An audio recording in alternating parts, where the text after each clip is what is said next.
Tihar jail में छोटा राजन है ना, हाँ, उनको जाके पूछो, आप ममता कुलकर्णी को जानते हो? कभी जीवन में उसने फ़ोन किया किसी गधे के लिए? मुझे अच्छा लगा, मीठा आदमी, गुजराती आदमी है। How are you my darling, mums how are you? तो मैंने कहा हु आर यू शूटिंग? तो मैंने को बोलता नहीं, this guy. Okay give him the phone. मैंने कहा you know him? Oh Vicky boy, कैसे हो विकी बॉय? मैंने कहा अच्छा and I was very innocent. इसका नाम है नरेंद्र मोदी। ये आदमी, उसको बोलना कि कल आपको देश के लिए मरना है तो मर जाएगा।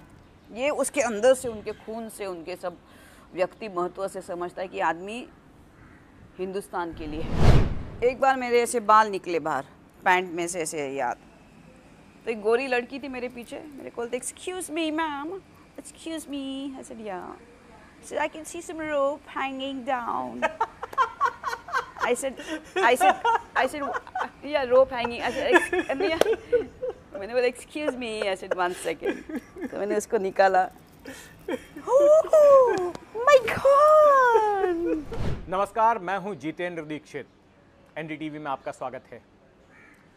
90 के दशक की एक अभिनेत्री जिसका फिल्मी करियर पूरे परवान पर था, एक के बाद एक हिट फिल्में दे रही थी, अचानक इस सदी की शुरुआत में गायब हो जाती है, भारत छोड़ देती है। 2016 में उसका नाम चर्चा में आता है एक आपराधिक मामले को लेकर। वही अभिनेत्री अब फिर एक बार उभरी हैं, फिर एक बार भारत वापस लौट आई हैं और फिर से एक नई जिंदगी की शुरुआत कर रही हैं। मैं बात कर रहा हूं ममता कुलकर्णी की, जो इस वक्त बातचीत के लिए हमारे साथ में मौजूद हैं। ममता जी, एनडीटीवी में आपका स्वागत है। Okay, thank you. Mamta ji, सबसे पहले तो ये समझना है कि 90 के दशक का वो दौर था और आप सफलता के चरम पर थीं। आप जिन फिल्मों में काम कर रही थी वो बॉक्स ऑफिस पर धमाल मचा रही थी, हिट हो रही थी, आप चर्चा में थी। आप उस वक्त की अगर हम बॉलीवुड पत्रिकाओं को उठाकर देखें तो आपको एक सेक्स सिंबल के तौर पर भी पेश किया जाता था, एक ग्लैमरस डॉल के तौर पर पेश किया जाता था और एक के बाद एक कई फिल्में लगातार आपने दी थी। लेकिन अचानक ऐसा क्या हो गया कि 90 के दशक के आखिर में आपने भारत छोड़ दिया, भारत छोड़कर चली गई? तो मैं एक मकसद के लिए मेरा जन्म हुआ था, मेरा बॉलीवुड के लिए जन्म नहीं हुआ था, लेकिन एक समय, जैसे एक बोलता है ना, एक निकालना था। तो शायद मेरी माँ की इच्छा थी बचपन में, वो बहुत लता मंगेशकर की बहुत बड़ी फ़ैन थी। तो एक माँ की इच्छा होती है, वो नहीं हो पाई थी। उसको कुछ रामानंद सागर की सीता का रोल भी उनको ऑफर हुआ था उस समय 1950s में। अच्छा, मेरी माँ, आपकी माँ को ऑफर किया गया था? माँ को ऑफर किया था रामानंद सागर ने। और मेरी माँ के मतलब ये 2 बहनें थी। हाँ। तो दोनों के लंबे बाल यहाँ तक। हाँ। और एकदम पैर तक लंबे बाल। और माँ एकदम जैसे आप देखोगे ना, सीता जैसी दिखने वाली, लंबे बाल और ऐसे। तो मेरे डैडी ने नहीं अलाउ किया उस वक्त। वो ज़माना ही ऐसा था कि आप it was not even look nice. I mean people is not take Bollywood as you know a very great profession. मतलब लोगों को ऐसा लगता था कि बॉलीवुड मतलब सब, मतलब अच्छे घर के लोग नहीं जाते थे उस वक्त।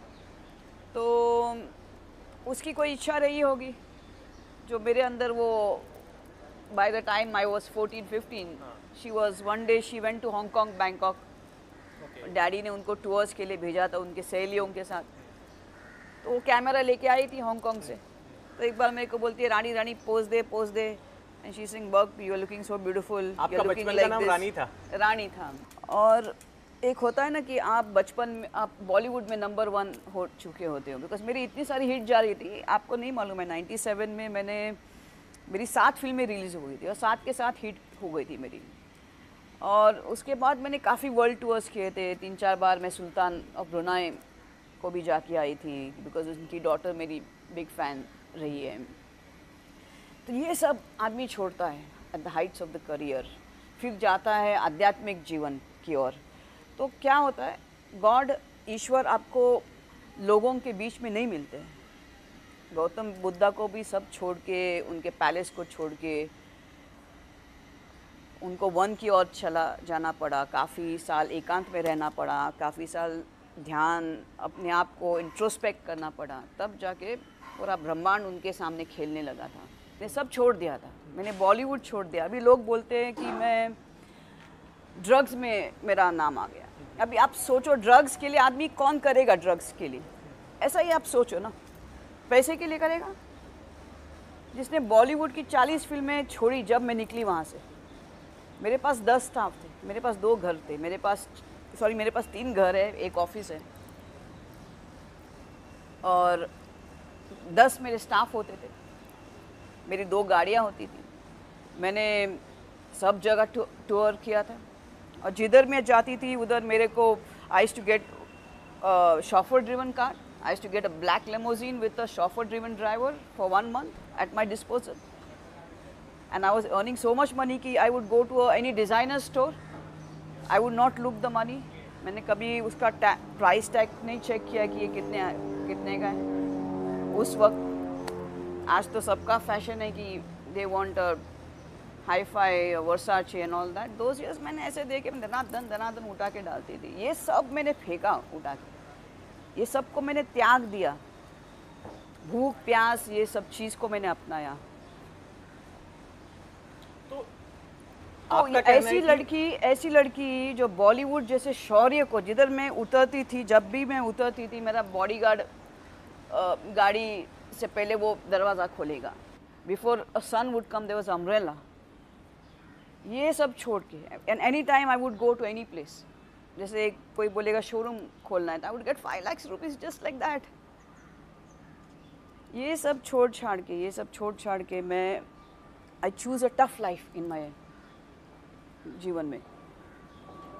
तो क्यों आदमी किसी ड्रग्स में एकदम मूर्ख आदमी होगा, वो करेगा किस चीज़ के लिए करेगा? ये प्रश्न सर्वप्रथम होता है जब आप किसी के ऊपर आरोप लगाते हो कि वो किस चीज़ के लिए करेगा वो चीज़। लेकिन ममता जी, आप पर कमजोरी होनी चाहिए। ममता जी, आप पर ऐसा आरोप ड्रग्स को लेकर इसलिए लगा क्योंकि आपका नाम जुड़ा विक्की गोस्वामी के साथ में। जी। और विक्की गोस्वामी के बारे में उनका रेपुटेशन ये है कि वो एक ड्रग्स के स्मगलर रहे हैं, ड्रग्स के कारोबारी रहे हैं। हाँ, सही बात है। के साथ उनका रिलेशनशिप था, इसकी वजह से आपके ऊपर भी शक जताया जाने लगा, आप पर भी आरोप लगने लगे। तो ये बताइए कि आप ये विक्की गोस्वामी के संपर्क में कैसे आई? मैंने एक्चुअली जैसे मैंने बोला था कि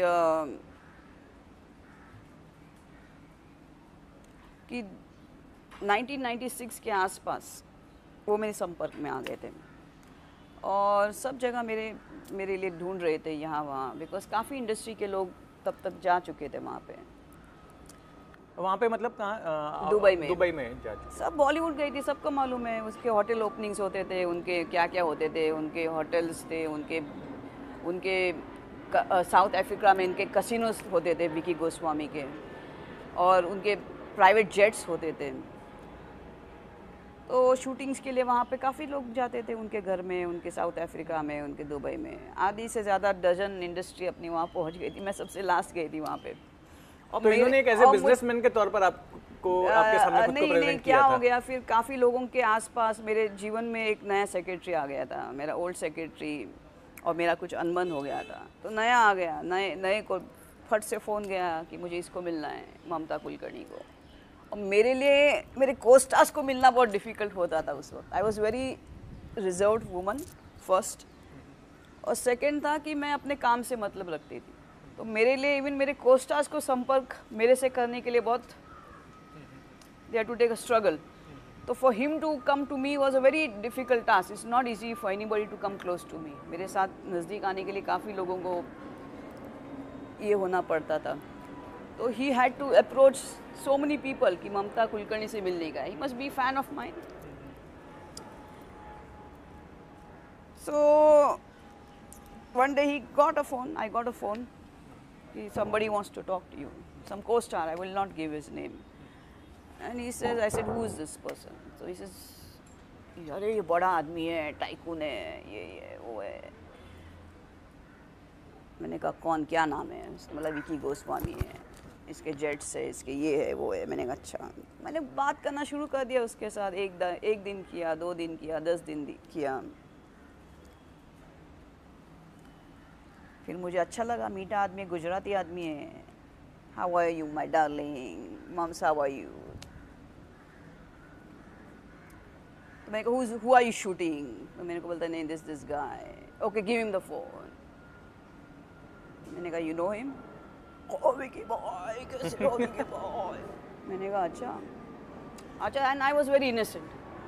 मुझे आप आई डोंट नो मेरे ऊपर कैसे कैसे फालतू एलिगेशंस भी बॉलीवुड ने लगाए ना, वो भी एक किस्सा है, कभी बताऊंगी मैं जीवन के अंदर। आलतू फालतू मेरा जीवन कैसा है मालूम है आपको, मैं बहुत स्पिरिचुअल हाँ, थी। उस दौरान मुझे याद आ रहा है क्योंकि हम खबरें पढ़ते थे तो छोटा राजन गैंग से संपर्क के भी एलिगेशन लगे थे। एक काम करो, छोटा राजन है अभी जिंदा है? छोटा राजन नहीं, तिहाड़ जेल में है, उनको उम्र कैद की सजा लगी हुई है। लगी है ना? हाँ। तिहाड़ जेल में छोटा राजन है ना? हाँ। उनको जाके पूछो, आप ममता कुलकर्णी को जानते हो? कभी जीवन में उसने फोन किया किसी गधे के लिए? Sorry to use the word, and for whom? किस चीज़ के लिए मुझे छोटा राजन की कभी ज़रूरत पड़ी होगी? किस चीज़ के लिए? I was a superstar. मैं यहाँ से वहाँ फिल्में रिफ्यूज़ करती थी। मेरे क्या मैं अभी बताऊँ कौन कौन सी प्रोजेक्ट्स मेरे पास, मैंने किन प्रोजेक्ट्स, आज लोग उन सुपरस्टार्स के पीछे दौड़ते। I have refused films with this. लेकिन उस दौर में जब इस तरह से छोटा राजन गैंग के साथ आपका नाम जुड़ता था तो आप कैसे इन एलिगेशंस को कोप कर पाती थी? अभी देखो आप मेरे सामने है ना, मैं ऐसी बात कर रही हूँ आपके साथ, वैसे तब नहीं था ना। और आपको इतना भी मालूम है कि 10 मुंह 10 बातें। आप इधर 2 बंद करोगे, ये 5 और खुल जाएंगे, इधर 5 दबाओगे और 15 खुलेंगे। सो माय पॉइंट इज कि मनुष्य ने किसी को छोड़ा है क्या? भगवान को नहीं छोड़ते, श्री कृष्ण को नहीं छोड़ते, तो मैं किस खेत की मूली हूँ? सीता माँ को नहीं छोड़ा, तो मैं कौन हूँ? Who am I? I'm in Bollywood. Sita didn't come in Bollywood. So Bollywood is all types. And believe me, I come from a Brahmin family. I never came for money. मैं पैसे के लिए बॉलीवुड में नहीं आई थी। मेरे डैडी डेप्यूटी आरटीओ है थाने में। He is done 35 years. We don't need to come to any Bollywood for at least for this. तो what will be the reason? किस चीज़ के लिए? ममता जी, जिस दौर में आप का करियर था बॉलीवुड में, आप एक के बाद एक फिल्में कर रही थी, 90 का दौर था। उस दौर में ये भी माना जाता था कि अंडरवर्ल्ड का बहुत बड़ा दखल हुआ करता था बॉलीवुड के ऊपर, और अंडरवर्ल्ड से लोग अंडरवर्ल्ड के लोग एक्सटॉर्शन भी करते थे फिल्मकारों से। इसके अलावा कई बार फिल्मों में जो है किसको रोल देना है नहीं देना है, स्क्रिप्ट भी मैनिपुलेट की जाती थी। अंडरवर्ल्ड के एक डॉन दाऊद का भाई तो फिल्मों में गाने भी लिखता था। आपने किस तरह से देखा अंडरवर्ल्ड के उस प्रभाव को बॉलीवुड में? देखिए उस वक्त काफ़ी बॉलीवुड का अपना अंडरवर्ल्ड का बॉलीवुड पे था। उस वक्त था, काफ़ी था।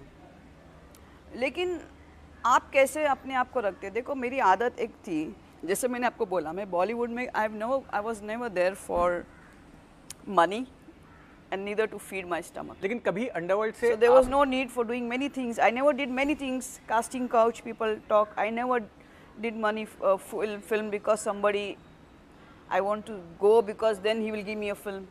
It never happened. I never had a bad experience in Bollywood. Only one I had, that also very stupid experience that was. क्या था बताएंगे? नहीं छोड़िए ना, अभी मुझे वो डिस्कस नहीं करना है। It's my pass is finish. It's like asking Gautam Buddha कि आप पैलेस में थे, जब आप पैलेस में थे because he was having lot of good time in palace, तो आपके साथ अभी वो सब खत्म हो गया, मिट गया, वो खत्म हो गया, मिट गया, नष्ट हो गया। अभी मेरे अंदर वो है नहीं, मैं सोचती भी नहीं उस चीज़ के लिए। अंडरवर्ल्ड से कभी आप पर दबाव आया? उस वक्त में ये होता था कि अंडरवर्ल्ड के लोग फिल्मी हस्तियों पर दबाव डालते थे, कई बार जबरन उनको शोज में बुलाते थे और अपना मनचाहा काम करवाते थे, डराते थे, धमकाते थे या लालच भी देते थे। कभी आपका इंटरेक्शन इस तरह से हुआ उनकी? नहीं, एक्चुअली ऐसा था, जैसे अभी मैं बोल ही रही थी कि मैं शूटिंग करती थी और सीधा शूटिंग करके घर आती थी। उस वक्त मेरी जो कुछ कंटेम्प्रेरीज होती थी, मेरे जो एक्टर्स होते थे, उनकी अलग लाइफ थी। वो शूटिंग करते थे, पब्स में जाते थे, फिर नेक्स्ट डे शूटिंग पे आते थे। मेरा कुछ ऐसा लाइफस्टाइल नहीं था। तो मेरी स्पिरिचुअल जर्नी काफ़ी वहाँ से बॉलीवुड से शुरू हो गई थी।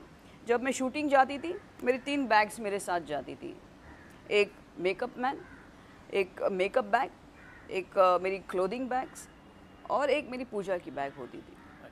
और किसी भी होटल रूम में हम लोग रहते थे उसका आधा एक हिस्सा मेरा सिर्फ पूजा के लिए होता था। और ये जो आप देखते हो ये अभी से नहीं है,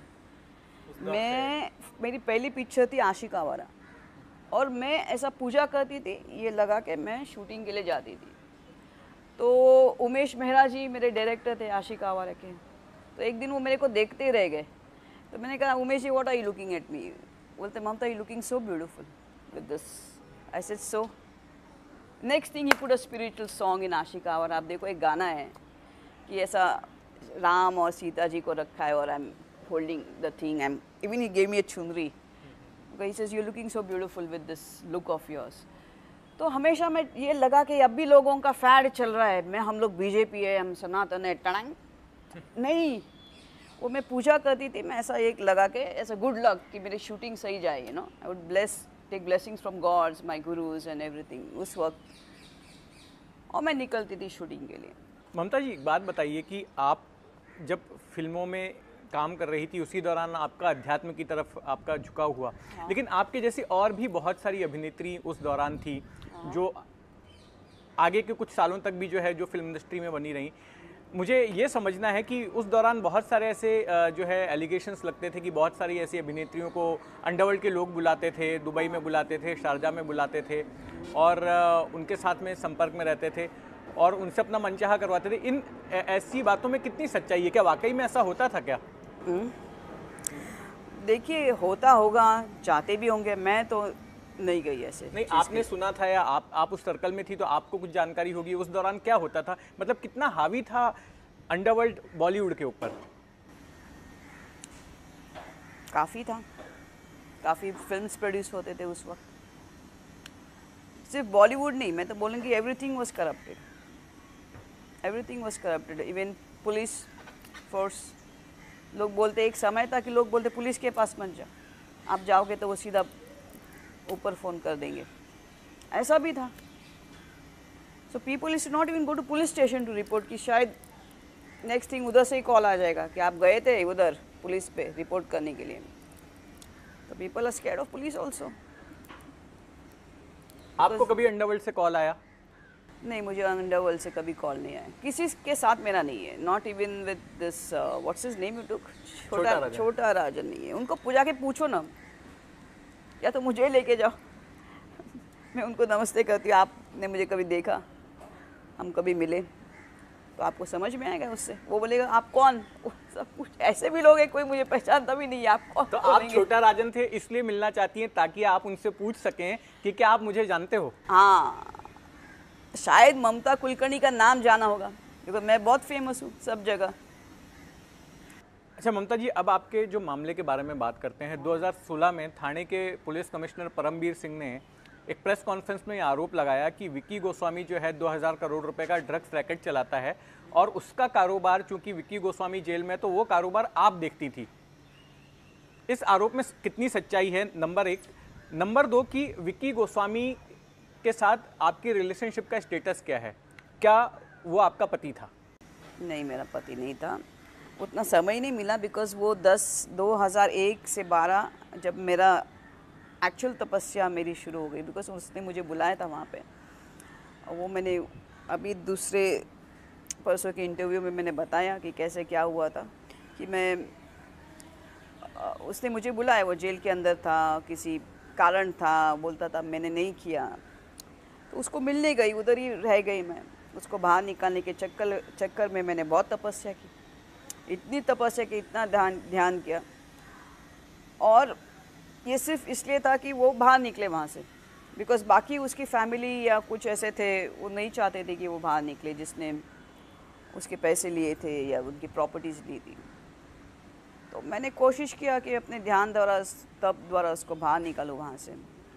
और जब मेरा ध्यान ख़त्म हुआ, वो बाहर निकला, तब मेरी कुंडलिनी शक्ति यहाँ तक आई थी, सहस्रार तक, और मेरी इच्छा सब खत्म हो गई थी आदमी के लिए, प्यार के लिए, जिसके लिए मैं आई थी, सब छोड़ के। और मुझे लगा अभी मैं इसके साथ क्यों जाऊँ, मेरा कुछ रहा ही नहीं अंदर से, मैं एकदम पत्थर जैसे हो गई थी। प्यार था सबके लिए, पशु के लिए था, सबके लिए था, लेकिन एक ऐसा कुछ सेक्सुअल चीज़ हो एक आदमी के साथ, तो मैंने किस चीज़ के लिए मैं इसके साथ जाऊँ, ऐसा प्रश्न आ गया था मेरे ऊपर। प्यार बहुत था, सबके लिए था। तो वो निकला वहाँ से, वो दुबई से निकला, सीधा केन्या गया, इधर कुंभ मेला शुरू हो गया, मैं इधर आ गई और वहाँ पे उसका वो कांड हो गया। आप भी तो गई केन्या फिर? नहीं, मैं केन्या गई थी वहाँ पे, लेकिन वापस मेरा दुबई आना जाना रहता था ज़्यादातर। तो जब मैं इधर आई थी, उसका वो कांड हो गया। तो उसका जो कारोबार चलता है ड्रग्स का, उससे आपका कोई लेना देना नहीं था? जो जिस तरह से एक्चुअली थाने मुझे पुलिस मालूम ही नहीं कि उसने कुछ ड्रग्स वग्स नाम की कोई चीज़ भी की होगी, किया भी होगा तो ये मेरे संपर्क में, मेरे सामने तो नहीं हुआ। मैंने जैसे बोला, मैं I to be back and fro, because मेरा तब दुबई में हुआ था, मेरी शक्ति वहाँ पे हो गई थी, मेरी एक जगह है। अभी मैं नहीं बोलूँगी ऐसा, जब मैं नई दुबई में आई थी, उधर उस जगह जाना भी कोई पसंद नहीं करता था। एक समय था दुबई जाना मतलब बोलेंगे आप दाऊद से मिल के आ गए। आज भी लोग यही सोचते कि हम सब गए दुबई, अच्छा हम लोग दुबई नहीं गए, लेकिन आज सब लोग दुबई जाना चाहते हैं। हर चीज़ दुबई में हो रही है, क्या मालूम है, शायद मेरा तब उस स्थान पे है और मेरे साथ सब शक्तियाँ हैं। तो क्या ममता जी अब आपको वो चीज़ अभी आकर्षित लगती है, सब मुकेश अंबानी से लेके सबकी अभी वहाँ प्रॉपर्टीज हो गई है। क्या ममता जी अब आपको एक सन्यासिन कहा जा सकता है कि आपने एक सन्यास वाली ज़िंदगी अपना ली है? अब आप हम कह सकते हैं कि आप एक सन्यासिन हो गई हैं? मैं तो सन्यासी हूँ, मुझे अभी किसी बॉलीवुड या किसी चीज़, अब मैं अपने आप को उस स्थिति में देखना भी नहीं पसंद करूँगी ना, मुझे अभी होगा वो चीज़। गाना मैं सुनती हूँ, सब करती हूँ, लेकिन मैं अभी I can not do acting, it's not possible only. अच्छा, आप इतनी धार्मिक हो गई हैं, तब करती हैं। मेरा एक सवाल इससे जुड़ा हुआ है कि भारत के मौजूदा राजनीतिक परिदृश्य को, इस पॉलिटिकल लैंडस्केप को आप किस तरह से देखती हैं? देखिए, मोदी जी है ना, ये महादेव के भक्त हैं, मेरे पिताजी के भक्त हैं, मैं महादेव को मेरा पिताजी बोलती हूँ। और एक चीज़ मैंने मोदी जी की देखी है कि उनको देश से बहुत प्यार है, उनकी और बाकी भावनाएं शून्य है। वो जो भी करते होंगे ये वो अपना देश में क्यों सुरक्षित समझती हो कि ये आदमी मरेगा अपने देश के लिए, जिसका नाम है नरेंद्र मोदी। ये आदमी, उसको बोलना कि कल आपको देश के लिए मरना है तो मर जाएगा, ये उसके अंदर से, उनके खून से, उनके सब व्यक्ति महत्व से समझता है कि आदमी हिंदुस्तान के लिए है। ऐसा कोई आपको दूसरा मिले तो उस दिन वो नरेंद्र मोदी बन सकता है। बस एक सवाल है कि आप समझ गए मैं क्या बोल रही जी हूँ? मैं समझ गया आपकी क्या बात। हम एक सब जो हिंदुस्तानी हैं ऐसे ही नरेंद्र मोदी को नहीं पूछते या उनके लिए वोट नहीं डाल रहे, उनके जगह कोई और दूसरे को, एक और व्यक्ति महत्व थी ऐसे नरेंद्र मोदी के पहले, कि जिसको हम लोग बोलते थे कि वो मिट सकती है, वो इंदिरा गांधी थी। बिकॉज इंदिरा गांधी ने एक बोला था कि मेरा हर एक रक्त देश के लिए, ऐसा कौन है दूसरा? एक और थे, महात्मा गांधी थे, जिन्होंने अपना सब कुछ दिया, कितने बार जेल गए, पीठ पे उनको मारते थे, उनको क्या क्या उसने यातनाएं नहीं झेली है। तो एक व्यक्ति महत्व है महात्मा गांधी, जिसको हम लोग कोई भी आंख बंद करके बोल सकते हैं कि आदमी बोलेगा कि मुझे मारो, मेरे देश को छोड़ दो। एक व्यक्ति महत्व थी इंदिरा गांधी कि मुझे मारो, मेरे देश को छोड़ दो। तीसरा व्यक्ति है नरेंद्र मोदी। ऐसा कोई चौथा है? जिस दिन आएगा वो प्राइम मिनिस्टर बन जाएगा। ममता जी, एक आखिरी सवाल हाँ। कि अब आप भारत आ गई हैं, क्या आप परमानेंटली अब भारत में फिर से सेटल होंगी, और क्या फिर से आप एक बार उस ग्लैमर इंडस्ट्री से जुड़ना चाहती हैं? फिर से आप फिल्म उद्योग में अपना काम शुरू करना चाहती हैं? नहीं, मुझे बिल्कुल कुछ भी नहीं करना है, ना मुझे ग्लैमर से कोई लेना देना है अभी, ना वैसे मैं कपड़े पहनती हूँ, ना मुझे वैसे कपड़े पहनने हैं। अभी कुछ स्टाइल ही चेंज हो गई है। I mean I want be able to do what I used to do that time. और हर एक चीज़ की उम्र होती है, अभी मैं 50 साल की हो गई हूँ, तो हर चीज़ का अपना एक समय होता है। उस वक्त वो चीज़ें अच्छी लगती थी, आज मैं वो सब नहीं पहन पाऊँगी जो आज की ज़रूरत है, तो मेरा उधर जाना ही बेकार है। तो अब आप अपने आगे की लाइफ किस तरह से देखती हैं? मैं एक्चुअली मोर स्पिरिचुअली, जैसे है कभी स्पिरिचुअल डिबेट है, और सबको एक साथ लेके आने के लिए मैं आई हूँ। शादी मेरी इच्छा ही नहीं है। शादी मेरी इच्छा, ऐसा कोई है?